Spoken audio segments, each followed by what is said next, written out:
Hello, everybody, and welcome to the Presence Posse and another roundtable talk where we will be presenting presence and possibilities. Presence and possibilities. Do we have any possibilities? Malcolm Free or Bobby Cobb? The world is full of possibilities. It's The full world of, is full of possibilities.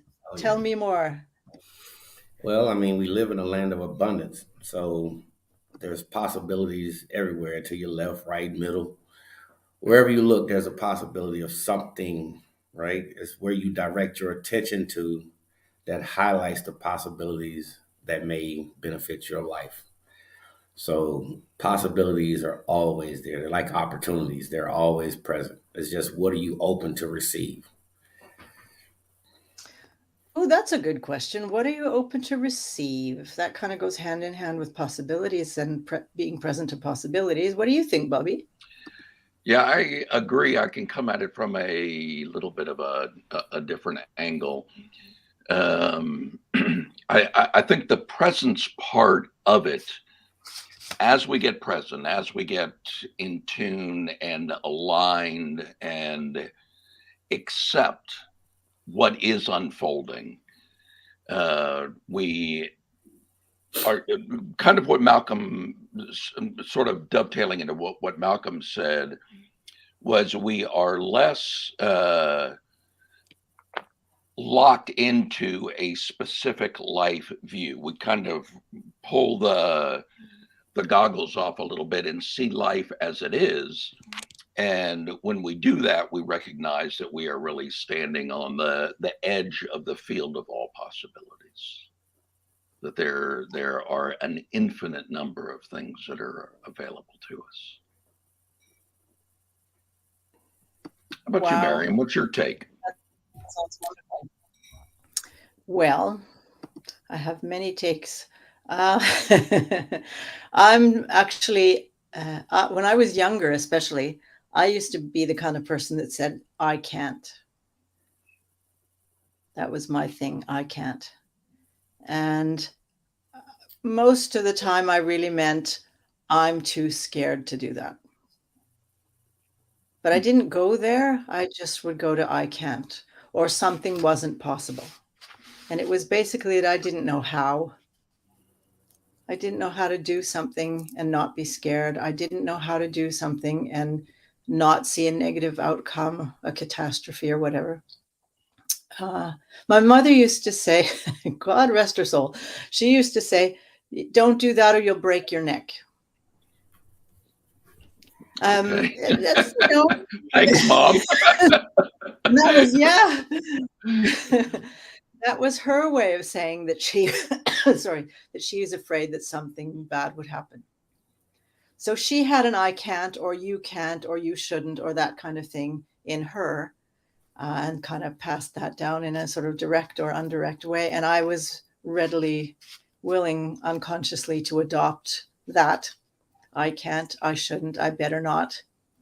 That's not wise. And I was really good at bringing all of the reasons why people shouldn't and can't and whatever.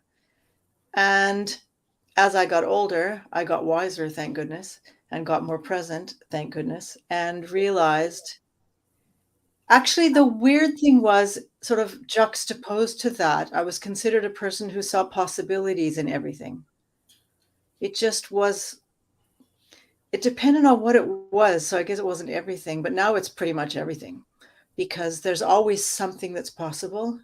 Even no matter how impossible it seems, there's always something that's possible. And I think start with that. Look at that. Be with that. And standing in present moment. That's the best view I have of everything. It's like standing at the very top of the highest mountain and looking at everything and then knowing where to go and how. What's the best way? And that is the possibility. That is the possibility. There's always another perspective that is possible, in my experience. So, where do we go from that, gentlemen? I'm just going to Well, look at the comments. I'm not sure. Oh, I'm going to just put that up there. Hi, Rosalie. I think, you know what I'm saying, when we Rosemary. talk, I mean, from what Miriam was saying, you know what I'm saying, we grow up in life, we go through life, and it's called paradigms. And we adopt these paradigms from our parents' fears and phobias, or our parents, overprotectiveness in a sense. And we adopt these paradigms as a part of our reality. And as we get older and all this we start looking at, okay, mama was tripping on this right at this time, or whatever the case is. But we grew up with it. And if we don't catch it, or whatever the case is, right, we pass that same thing down to our own children, right? For about 2 or 3 generations. That'll just be a thing. And nobody really knows why, but that's just a thing in the family until somebody addresses it. And the possibilities of whatever your parents said is possible, right? And of course, to their perspective of reality. It's not saying that they were dead wrong. It was just maybe, maybe it wasn't as extreme as they thought it may have been. Paradigms also, they shape our brains. We was brought up with these paradigms. They shape our brains to create the fear, the phobia, all of these different things, right? Because, oh, I might break my neck. You know what I'm saying? Like, oh, if I do this, I might break my neck, right? So now you have the fear of that to where you don't want to explore, or you don't want to, you don't want to take it on, or you don't want to take it on head on, without some type of safety net or precaution. And we never get to the true possibilities of who we are. We don't get to the true possibilities of what we can do, right? Because of those paradigms, because of those fears and phobias of our parents and grandparents. So, you know what I'm saying? So, and the only way to do that is, you gotta risk, you gotta take risk, right? Every one of us up here, right, talking today have taken risk, right? To start a business, that takes a risk, right? That takes a big risk, right? To, to start a family, that's a risk. Like, we've all taken those risks and we've proven the paradigms one way or the other to not be true. But some of these paradigms we just don't face. And these are the paradigms, the fears, the phobias, and even on a spiritual level, you can go there too, right? Because they can also create paradigms when it comes to spirituality, because you're not open minded to receive other information other than what was told to you, right? So as you go through life and you start seeing different things, you start learning different things. Now you're opening your mind to the pot. Now you're present to what's on your mind. You're present to what everything that's going on around you. So the possibilities of something becomes greater. The possibilities that I can do this is greater. The possibilities that so here's the thing about the brain, right? I got to throw that out there, right?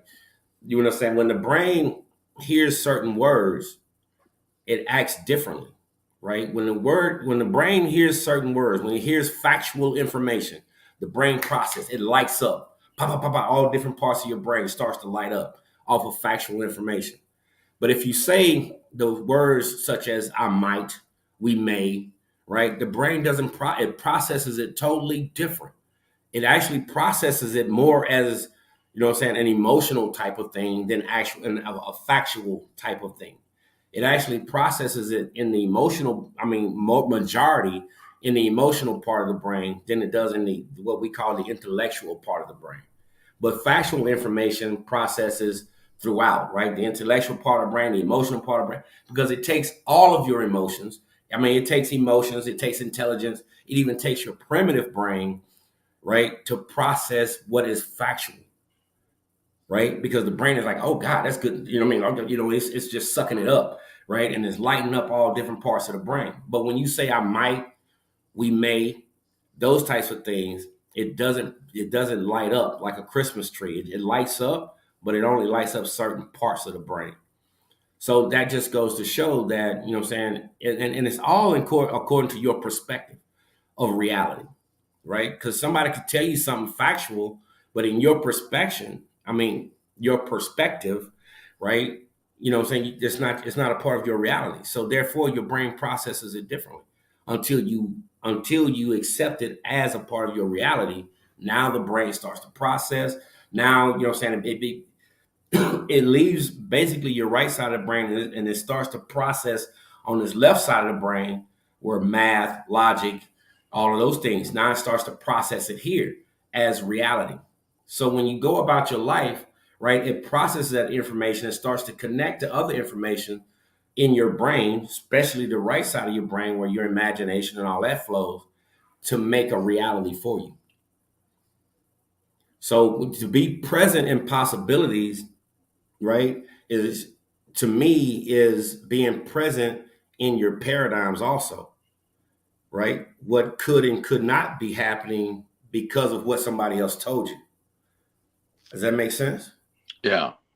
And then you process that information differently. You will totally process it differently. Can I bring up thank you for that explanation, description. It's very helpful. But can I bring up something that can be a challenge for many? For example, when I'm a kid and I'm running around and I'm playing ball with my friends, and the ball goes into the street, and I run out into the street, right? Or look, I'm running towards the street, and my mother screams, "Ah!" and comes running after me and gives me a good shake. Don't you do that. And you learn to look both ways before you cross the street, right? So this is a thing where sometimes instilling fear, or at least making a child aware of the need to be careful, the need to look, is an important thing, right? Then there's the walking alone in a dark alley. This will be something that many women might not choose to do, because you've got, oh, you don't want to do that because there might be a man hiding in there, or somebody might do something, you could be robbed or whatever. So there's or like my mother's, don't do that, you're going to break your neck. The brain hears instructions. The brain hears, be careful. Like the brain is being told, this is not good, this is not good, this is not good, danger, danger, danger. And in the traffic case, we have check it out. You can't know what's going to happen down that alley. So there's a different way of looking at it, right? You can't go halfway down the alley, look around and go, ooh, this doesn't look good, I'm going to turn around and go back. I mean, you could, but that's generally not what happens, right? So there's this, it's not, the reason I'm saying it's not always easy for us to know when there is a danger, when to look both ways, when we're just imagining things, when there is a possibility to be acted upon. Am I making any sense to you guys? It's like there are possible dangers in some situation, and some of them we're taught to look both ways, and we know how to deal with those. And then there's others that, yeah, that might not be smart, or I'm just never going to do that. Go alone at night down a dark alley. Might never be a wise thing to do, but it might also be like, what's the problem? We don't always know whether there's a danger or not. And then there's we can assume there's a danger and never act on something and miss out on great possibilities because of the fear that something might happen. And that's not the same as looking both ways before, or wearing a helmet when you go bicycle riding, or putting your signal light on when you're going to turn left and watching for traffic. I mean, you guys get where I'm going with this? Like fear that getting in the way of possibilities, but also the actual need to check things out and not be, oh yeah, well, I'm just going to focus on possibility and dive right into something and, break my neck. Yeah. I'll stop there, but I just want everybody has this intuitive part of them that is saying, hey, you know what I'm saying, it's dark over there in that corner, we might not want to go over there. There's a part of you that says, like, you could be sitting somewhere and you know what I'm saying, and then all of a sudden you get this feeling like somebody's staring in the back of your head, and you turn around and somebody's actually looking at you, right? And we call it, and what we do and what I do, we call it, what I'm saying, your mind. That's a part of your spiritual mind, right? It's connecting to everything around you, right? And it's sending information back to the brain saying, hey, look out for this, look out for that, right? Now, sometimes, as like the little kid, right, they know because they've heard it before, they heard it 1,000 times, but they're excited, right? So, you know, so that, you know, that takes energy, that physically takes energy from the intellectual part of your brain that says, okay, let me stop, look both ways before I go. And it pushes it down to the emotion of excited and I'm happy and, you know what I'm saying, I want to play type of thing, right? Till they're not thinking intellectually, right? They're thinking from that state of emotion. They're thinking from that part of their brain. The intellectual part of them is basically shut off for the emotion. So, you know, so the constant reminder of the parent, or maybe the little shaking of the parent, is not a bad thing, right? It's technically, it depends on how hard they shake them, right? Or whatever, right? But, you know, it's actually a good thing, a constant, because repeated information is what makes it stronger in the brain, right? That's what makes it stronger in the brain. The more you repeat something, the stronger it is in the brain, the more you can pull it and remember. But, you know what I'm saying, we all have that intuitive part of us. We call it the mind, right? The spiritual mind or the outer mind or whatever, that is constantly sending information back to us to forewarn us of something that isn't right, right? You can walk up on somebody, you could be walking one way and somebody else could be walking the other way, right? And something about them will make you move over. Like you'll start moving over before you even know that you're moving over. Like, something wrong with him, or something wrong, something ain't right about her. You feel what I'm saying? So you'll automatically start moving over. Your body will start moving. So, you know what I'm saying? It's just that innate and part of us that intuitive part of us that pre-warns us of that, right? That makes us think about what we're doing. Because sometimes you could be walking past an alley and not really be thinking about it, but something to say, hey, right? And of course, we can get into the amygdala and all that kind of stuff, but understand that there's a spiritual part of you that's around you that's sending information to your brain consistently, sending information to your brain 24/7. And when it comes to like what we're talking about today, the possibilities, right? You're already connected to the possibilities of every possibility that something. But it doesn't sit in until you focus on that possibility, whether that possibility be negative or positive, right? And when you focus in on that possibility, right, you become present and focus on that possibility. Now the brain starts to process it and it becomes a part of your imagination, right? Or it becomes a part of your reality. And I'm gonna leave it right there. Bobby, you want to get in on this? Yeah, I'm thinking of a couple of different things. One is those paradigms that we accept. Your mom telling you don't run out into the street or you're going to get hit by a car or you could break your neck or whatever. And as Malcolm said, that we very often just kind of take those on. And if we're not careful, we're at risk of passing those on as well. The second thing that came up as you guys were talking was, and I think it was you that said it, Miriam, was that sometimes we don't know what the future holds or we don't know what's next. I'd actually take that a little bit further and suggest that we never know what's next. And I have a friend who, was in a real bad car accident about 3.5 years ago, was on her way home with her family, and a drunk driver passed over the road, ran into them, and 2 members of her family passed away. Nobody saw that coming. Nobody predicted that, or at least nobody that I'm aware of anyway predicts that. And it makes me think about, I had a session with a client a while back who was thinking about starting their own business, thinking about taking a risk. And everybody who knows this person thinks, you're going to be great at this. This is what you were meant to do. They're really encouraging that person. And when I was working with them, they were telling, I don't know all the people that have been giving this feedback, but they said to me that everybody that I know is giving me the positive feedback. Everybody can see this, but I'm still not seeing it. And I said, well, what are you seeing instead? And they said, I'm seeing the possibility of failure.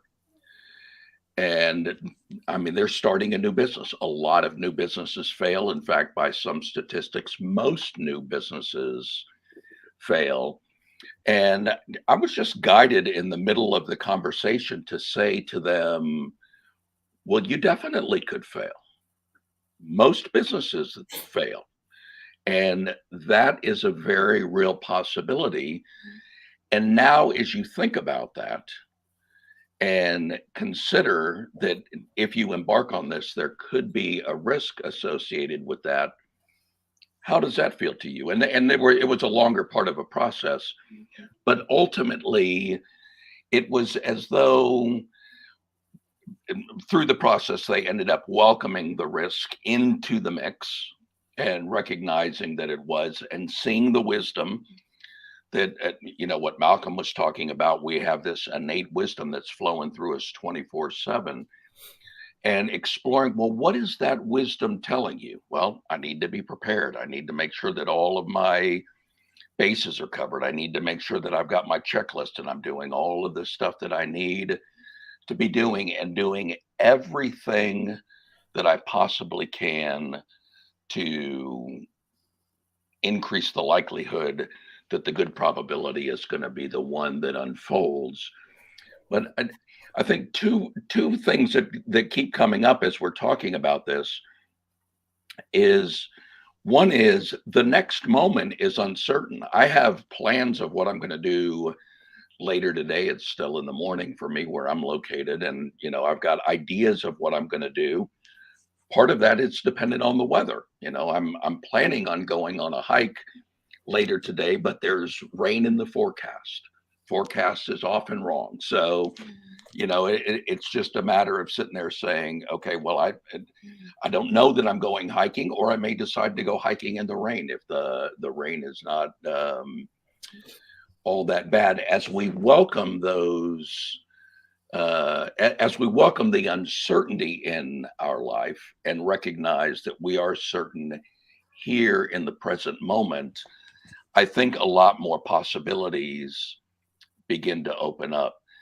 The second thing that I'm thinking is, as we explore those fears and begin to see that, well, what is it about this that's causing this thought to come up? Then we have the option of saying, okay, this is wisdom. It's telling me I'm in a sketchy part of town. There's been a lot of reports on crime. There's been a lot of this and that and other things going on. Maybe walking down that alley might not be a good thing. Or we may suggest that, that's just the conditioning that I've been told to be safe. And that's just the echo of my mom or dad's or coach's warning, whoever it was, telling me that something could happen, which it could, but that's also an indication. One thing that we're real good at is projecting ourselves out into the future and considering the worst case scenario. And in some cases, we don't just consider it, we kind of like help manifest it. We see it with such vividness that we kind of help it to unfold.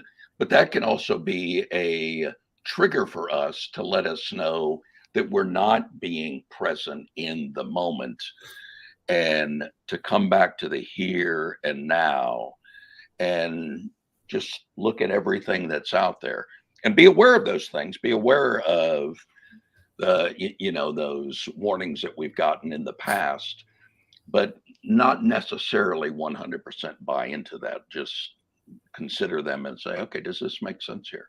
And get that whole part of our brain firing off, as Malcolm was talking about earlier. Oh, one other thing that I do want to say, Malcolm, it's interesting when you were saying the one could and you might and one should, all of those types of things. Those are things that hypnotists use to help bypass the critical mind and help get somebody else in trance. Because when we're using those very vague operators, one could, it's easy for us to sit there and go, well, yeah, one could, doesn't mean that I need to.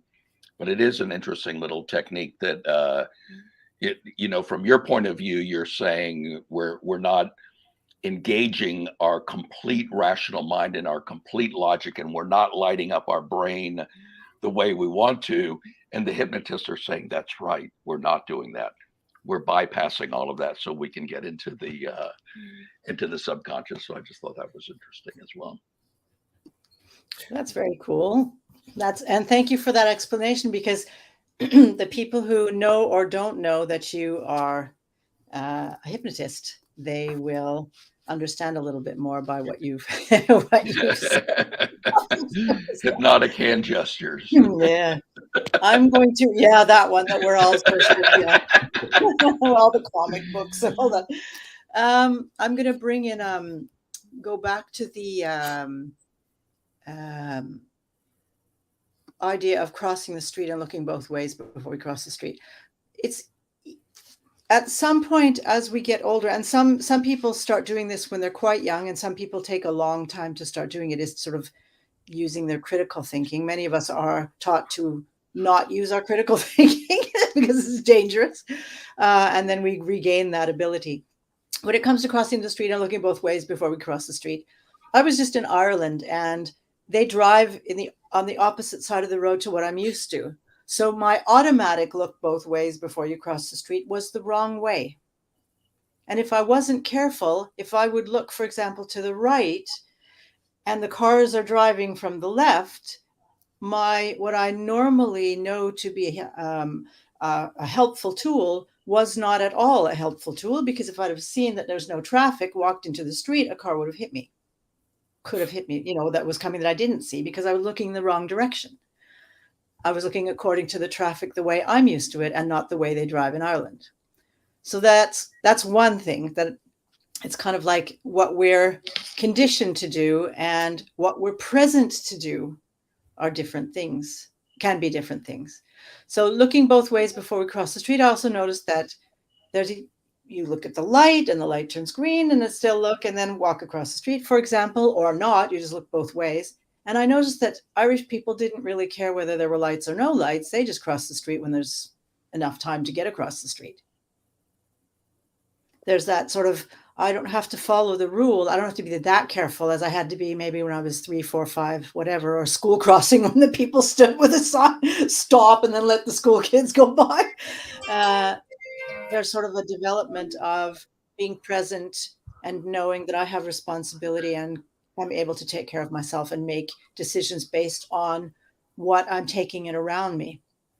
By not going down the alley or going down the alley, there's, again, not the automatic, don't ever go down a dark alley at night, it's not safe, to, well, I could walk down there with a friend, for example, or I could have some sort of, what's that spray that people use? I'm not sure if it's legal in everywhere, but I mean, there are other, or I'm a karate expert, so I don't really need to care at all.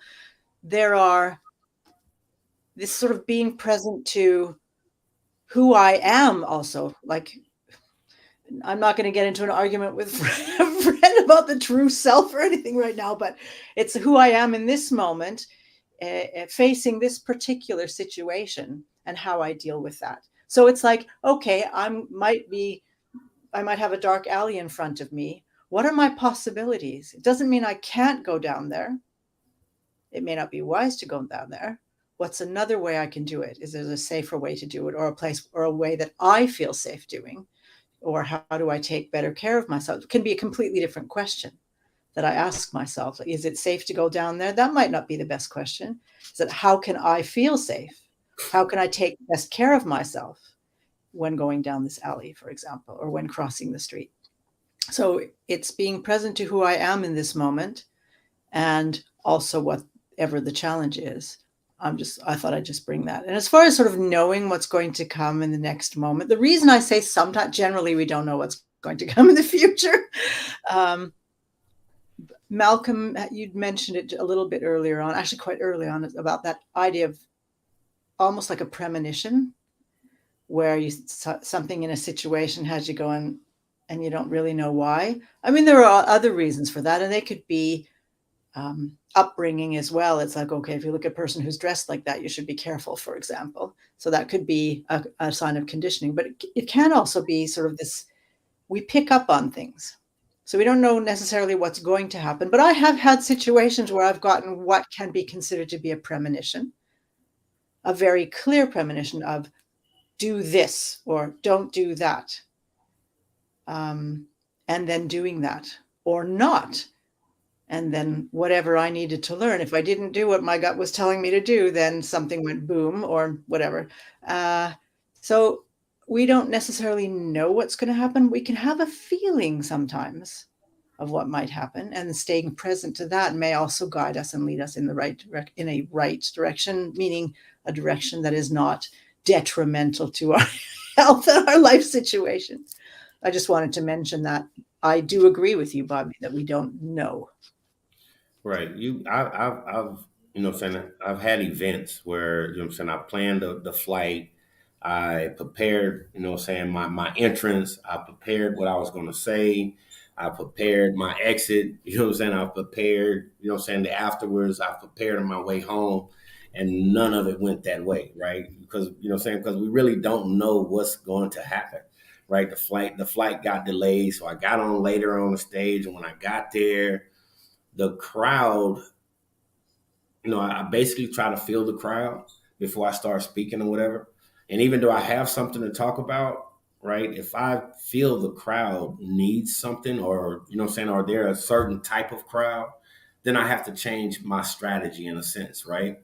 Um, so you don't know what's going to happen that next minute, which always leads us in that point. You know, we're always at that point of like, okay, what's going to happen now, right? What's happening next, right? What, you know, we can plan it all we want to, but we can't predict. Like, I can't predict after this meeting, you know, so I'm gonna walk outside, you know, me and my grandson gonna get in the car. I can plan it, but it doesn't mean that's what's gonna happen. So, you know what I'm saying? But, you know what I'm saying, being present in your programming, being present in your paradigms, being present of your habits, right? That's when we talk about what we're talking about. You have to be present in those things. You have to be present in yourself, in order to really see what the possibilities are. Because if you don't have a true identity of who you are, right, then you don't know what your possibilities are, right? You don't know. And, you know, until you open your mind up to that, and until you accept the fact that I am this, I am capable, you know what I'm saying, this can happen for me, then it will never happen for you until you say it, until you think it, until you feel it, right? So you have to be present in your surroundings, right? Your what I call your circle of influence, right? You know, who you influence and who influences you, right? Because I got ready to go to a Puerto Rico. Me and my wife got ready to go to Puerto Rico. Before I went to Puerto Rico, I talked to a friend who said they had been to Puerto Rico. And they talked about how bad it was. And man, you got to be careful of this. You got to be careful of that. You got to watch this. You got to watch that. Woody. All on and on and on. Right. So I'm going to Puerto Rico, you know, fearful, right? Because of what was told to me by somebody that I trusted that had already been there. After the first 10 minutes of being there, I had a ball. And I don't have no idea what they was talking about. Like, maybe you went into the wrong area of Puerto Rico or whatever. But where I was at, me and my wife had a ball. We enjoyed life, right? So it's just, you know what I'm saying, your surroundings. You got to pay attention to who's in your bubble, what's in your circle, right? What's the mindset of the people that you deal with on a daily basis? Because if the people that you deal with on a daily basis are fearful of taking risk, and that's all they talk about, basically, is their fear, their hidden fear of taking risk, then that's gonna like, you know what I'm saying, promote you to have that same fear or whatever the case is. Even though you're not really fearful of it, but you'll start getting it because you hear so much of it. Repetitive, repeatedly. They just repeat it. And then you got 4 or 5 different people repeating the same fear and phobias, which might not have anything to do with you. That's their fears and phobias, right? So just being present in who you are, being present of the possibilities of you, What are you possible? What are the possibilities of you? Right? Can I really do this? And then evaluate it. Can I? Why can't you? You want to start a business? Why can't you start a business? Right? Oh, 85% of the business that start, people start a business, right? Within this first 8 months, they, saying the business has failed, or they, saying whatever. What does that got to do with you? What does that got to do with you? Right? So, you got to open your mind. But about how many companies have made it past that 8 month or that year period, right? Before I started my company in NLAC, right? I had already started 3 other companies before that, and totally bolo. You know what I'm talking about? Like, no, totally. I had no idea on what I was doing, but I was trying, right? Because it's possible. And if I'd have quit after the first 3 businesses that I tried to start, if I'd have quit, then NLAC wouldn't be happening today. I wouldn't have the events that I'm speaking on today. I wouldn't have the people connected to me on Facebook, Twitter, Instagram as I do today. I wouldn't be making the money that I do make. I wouldn't be making that today. So the possibilities of me failing are there, and I have to accept that. But the possibility of me being a success, I got to accept that too. Now, what am I going to focus on? If I focus on failure, I'm surely going to fail. I'm surely going to fail. If I focus on failure, I'm surely going to fail. But if I focus on success, right, I'm going to succeed. I might not be, saying, what's my man name? Tony Robbins. I might not be Les Brown. I might not be none of these people here, but I am successful, right? Little old me from a little city, Pascagoula, Mississippi, right? I talk to people and I deal with people and I get paid by people international. Now, had I had the same mindset I had when I started my first business, right, this would not be happening because I focused on the possibilities of success when before I was focusing on the possibilities of failure. I'm going to shoot something in there just along the same lines, I think, and you all can agree with me or not. This idea of feeling safe, it's not the same as being safe. And a lot of people will avoid taking, well, generally speaking, people will avoid taking risks because they don't feel safe. And they don't realize that it's not the same as being safe. They might be safe for taking the risk and then succeeding at something, or it may pan out quite differently than they think or afraid it will. But they stay choosing to avoid it because they don't feel safe.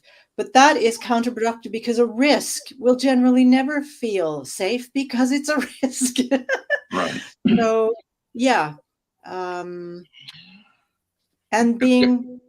go ahead, Bobby. Well, I was going to just incorporate something that Malcolm just said with what you just said.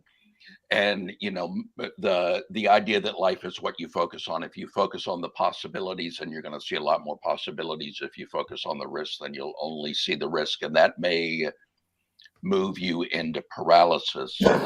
And if you are focusing on there's things that you can't control versus that you may not feel safe or that you are safe, all of that can bring us back to being present.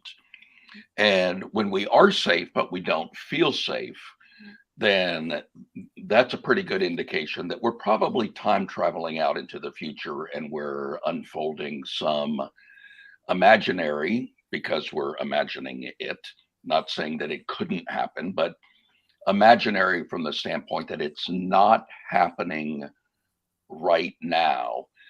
And if you do move forward with the courage, taking your example, Malcolm, of having 3 businesses that did not ever get off the ground, and it may be that on your journey, those business quote unquote failures or quote unquote learning opportunities were necessary in order for you to have the life that you now lead and the ability that you now have to interact and influence people from all over the world. So I think, from the standpoint, when we're not seeing very many possibilities, that can tend to be an indication that we're lost in mental static. Because as the mental static increases, our internal experience tends to go down, and the things that we can see get to be only those things that we can see in the dark. The well-worn patterns that we do so well that we could get out of there. We could find our front door in our house in a total blackout just because we know where everything is. We may bump along into the furniture along the way, but we're not going to lose our place to where we're going. If we're in some place that we don't know, we're going to get lost very easily. So I think we can use the arising of that. We'll just use fear, arising of fear or concern or uncertainty or whatever label that we want to give it, as a good opportunity for inquiry, and to ask ourselves, am I receiving wisdom here? Am I receiving guidance that this is not the right time to be doing this? Or am I just replaying conditioning that's being built into me from my parents and my grandparents and my elementary school teacher and my coach or my dance teacher or whomever along the way, and use that as an opportunity to come back to the moment. And when we see all of the things that are possibilities, we have probability amplitudes. So meaning that if we decide that we're going to go out for dinner later tonight, and we decide where it is that we're going to go, and if we call ahead and get a reservation, odds are good that's going to unfold in exactly the way that it's supposed to. And we can be open to the possibilities that it may not happen. The car may not start when we get out there, or some dear friend may call up and they've got a problem that they need to talk, and you need to cancel those dinner plans. Those are probability amplitudes in the field of all possibilities. And just as we're talking about this, I'm beginning to just think that really is something that could be on our presence dashboard. How many possibilities do we see? Odds are good, the more possibilities that we're seeing in the moment, the more present that we are in the moment, the more that we are seeing, just myopia, just like through a one little telescope, and we can see what's in that telescope, but that's it. Then odds are good that we're not very present in that moment. And that may be a single-mindedness, in getting our willpower and really staying focused and saying we will not be denied, which that could be a good thing. Or it could be our conditioning just playing out through us, in which case that may be something that we might want to change. But having that inquiry, using that as an opportunity to really explore what's going on right here, it's an invitation to get present again, and saying, is this wisdom or is this conditioning that I'm listening to right now? The little voice inside my head. Malcolm. I'm just going to shoot in here before Malcolm, if you don't mind. Because I was thinking of, and you guys are great. I'm just enjoying listening to both of you. There's a lot of wisdom and helpful things coming here. I was just reminded of someone I know who is a beautiful human being, absolutely beautiful human being, but he had had some, not success with ladies. So, he would, get together with somebody and then they would break up, and then he'd get together with somebody and then break up. And this happened a few times. And then he stopped dating. And after a while, we were talking about this, and I couldn't figure out, I thought, like, he's just a wonderful human being. Why isn't he dating? And so he related this. And I said to him, but it's not the same woman. Like the next woman isn't going to be the same as the last however many there had been before. It's going to be a new person. And you are not the same person that you were when you were with that person and that, because assuming this person has learned something about those relationships. And it didn't take very long before this guy was dating again, because it just sort of hit him that, oh, she's got a point. I'm living, as you talk about, Bobby, living in time traveling, past, future. What happened then will happen in the future. It's going to keep happening. So I have to avoid it. We stay in fear and we see fear. We see that one thing, and then we're blind to all the other possibilities out there. And this happens with, like with Malcolm, your 3 businesses.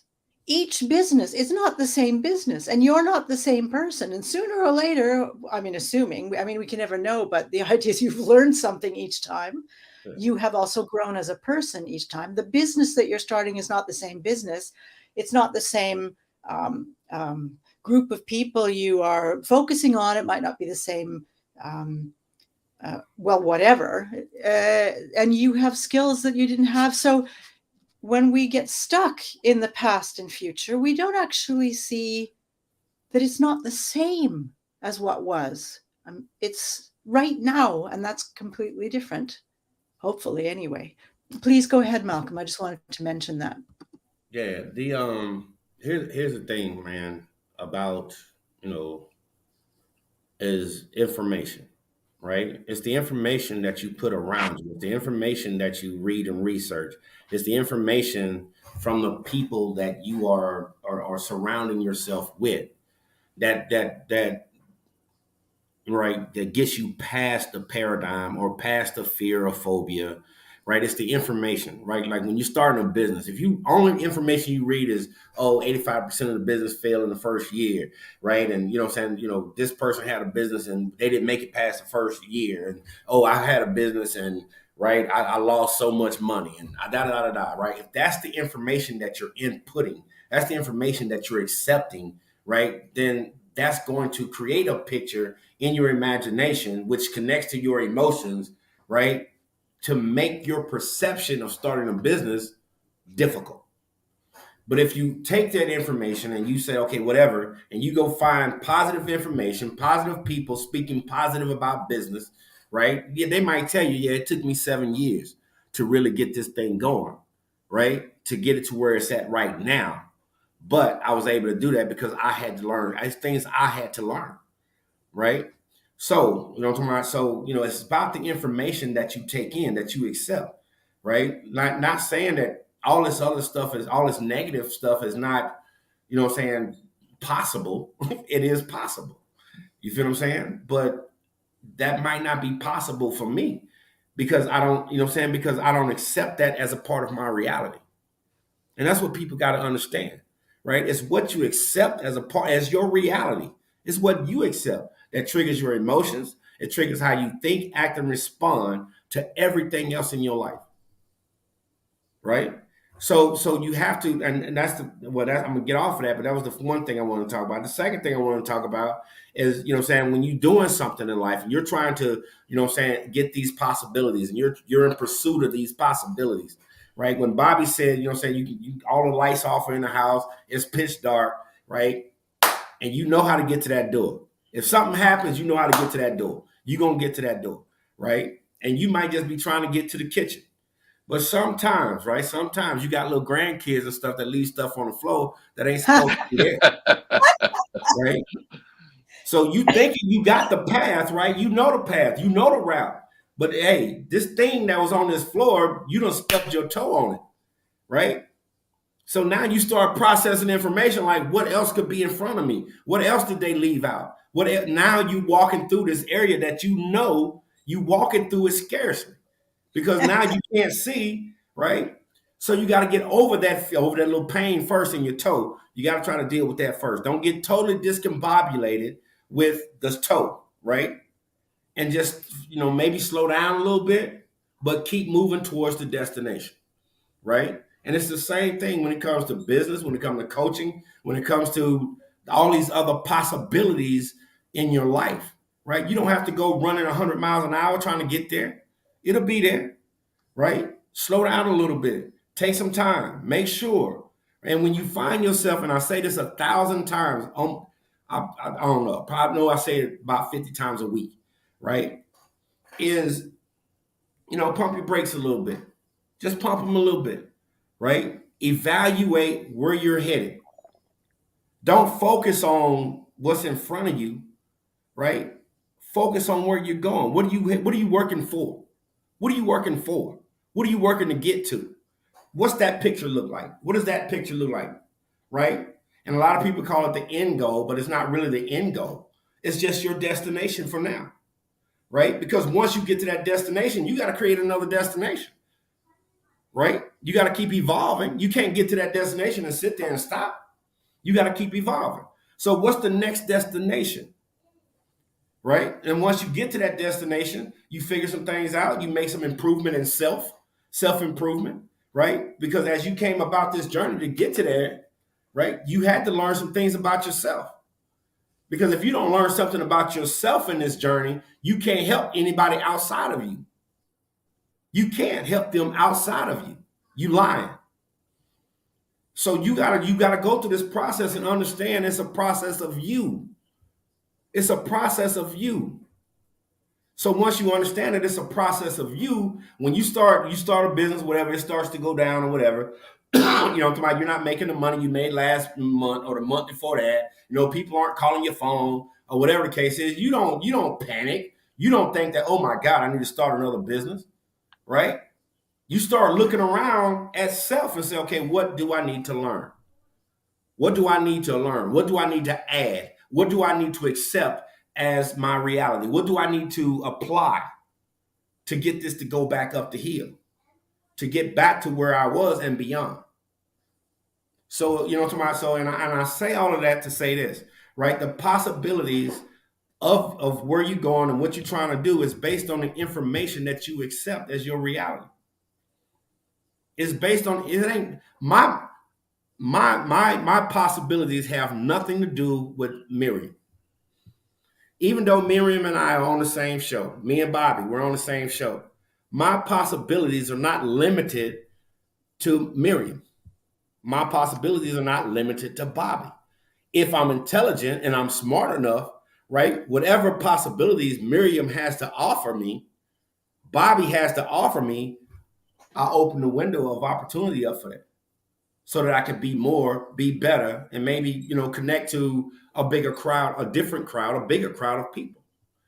In return, make more money, in a sense, right? Connect with more people. But I got to be open to the possibilities of whatever Miriam got to offer me. I got to be open to the possibilities of whatever Bobby has to offer me, if they're offering anything. You know what I mean? So as people go through life, they have to really understand you got to open these possibilities. You got to understand that possibilities are infinite, but they're good or bad. Some can be good, some can be bad. You have to evaluate the possibility and then accept that possibility or don't accept that possibility. I was actually thinking about that, and thanks for coming back to that. It's like coming back to myself. It rests on my shoulders in the moment. If I'm going to buy stocks, then I might want to listen to some people who know a lot more about stocks than me, especially a particular stock that I might be curious about. I might look at the history of the stock. I might want to speak to some people who are stockbrokers or whatever and ask their opinion.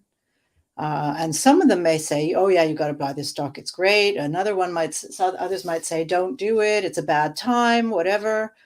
Ultimately, it comes down to, after gathering the information and then having the experience of not knowing. Sometimes I will just feel like, no, I know where I need to go. But if I haven't got that experience and I just sit in that experience of not knowing, but having this information and just staying present to that, staying present to not knowing without letting it frighten me or using it to frighten myself is actually a more accurate way of putting it. So I'm in this space that is just now with this information. And I have a decision to make, and I alone make that decision because it's mine. I own it. I don't know where it's going. I can't possibly know. I can have a gut feeling.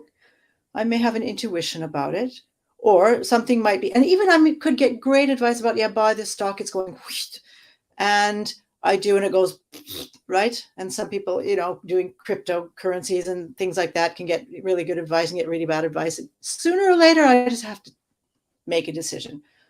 Do it, don't do it. And then whatever consequences, breathe and just be with those and know that I don't die now. Well, generally speaking, it wouldn't happen, but you never know. Generally speaking, I may feel uncomfortable or I may feel elated, depending on what happens, and I can deal with that as well. I'm strong enough. And I think it was Malcolm, you said it earlier. It doesn't have to be,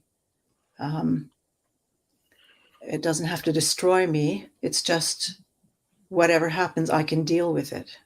And if I need help dealing with it, I can talk to somebody. I can go get help if I don't know how. So this idea of being present, we're talking about possibilities, and we're talking about looking at possibilities.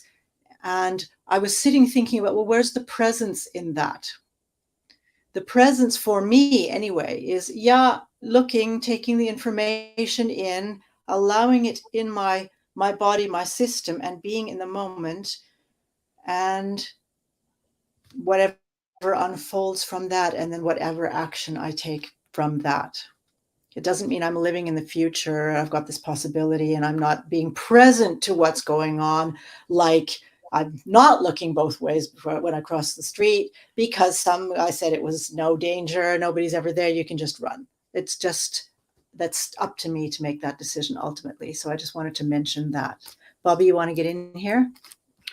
Yeah, the thing that pops up for me with that is the part that presence plays can be in seeing all of those possibilities, because there is the myopia of getting paralyzed by fear, getting paralyzed by that worst case scenario, but there is also the possibility of getting paralyzed into a single action by thinking that this is going to be the thing that rescues me.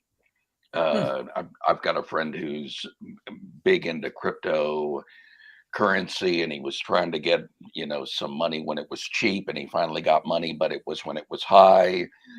And now he has got a lot of his happiness tied up to what Bitcoin is doing. And when you talk to him, how are things going? Well, I don't know if you've been following Bitcoin, but it's trading around 23,000. And, because of all of this I had going on, I couldn't buy it until it was 40,000 and blah, blah, blah. And people put all of their hopes and dreams sometimes into a potential outcome, that when I meet the right person or get the right job or have the right amount of money in the bank account or have my 6-pack abs, then I'll be happy. And I think that's the opposite side of the coin of the paralysis by analysis of, getting stuck in the worst case scenario and into inaction. And the opposite side of that is putting all of your hopes and dreams into this one particular outcome. And to me, both of those are an invitation to come back to the present, having that information of the things that could go wrong or that you might be aware of, or just that you're thinking about. That gives you the opportunity to say, all right, how is my guidance? What is it telling me to do? And it also gives us the opportunity to say, do I have a plan B if this doesn't work? And do I have a plan C and a D and an E and an F and a G? And, kind of think things through. That can give you the confidence, still not knowing, still recognizing that there can be potholes on the way. There can be a storm. There can be a call from a dear friend who suddenly has gotten sick, and all of a sudden, all of those plans get tossed into the wind.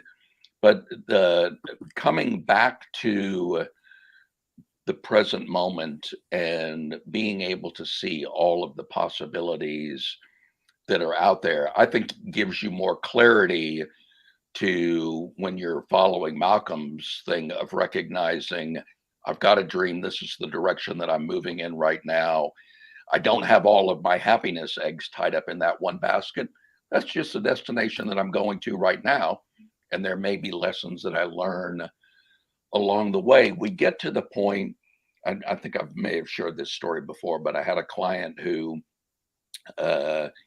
we were working on mindfulness and working on presence, and he began seeing lots of possibilities, and just kind of came to the realization that they were there all along. It wasn't that he was vibrating suddenly at the right level. It wasn't that he had gotten real clear on his goal and the universe was aligning to help him fulfill it. Although, those are valid things that people believe. The conclusion that he came was that all of these truffles, all of these wonderful, happy accidents were there all along.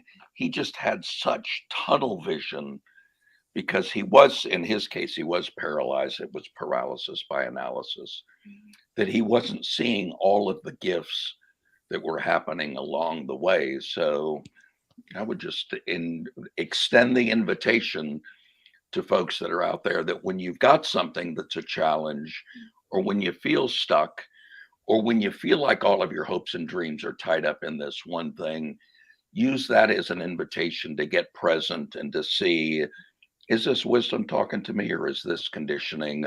Or as Malcolm said, am I just surrounded by bad information? Do I need to educate myself a little bit more? And just sit with all of that and see what you're guided to do. And, so that's what showed up for me. Thank you. Fantastic.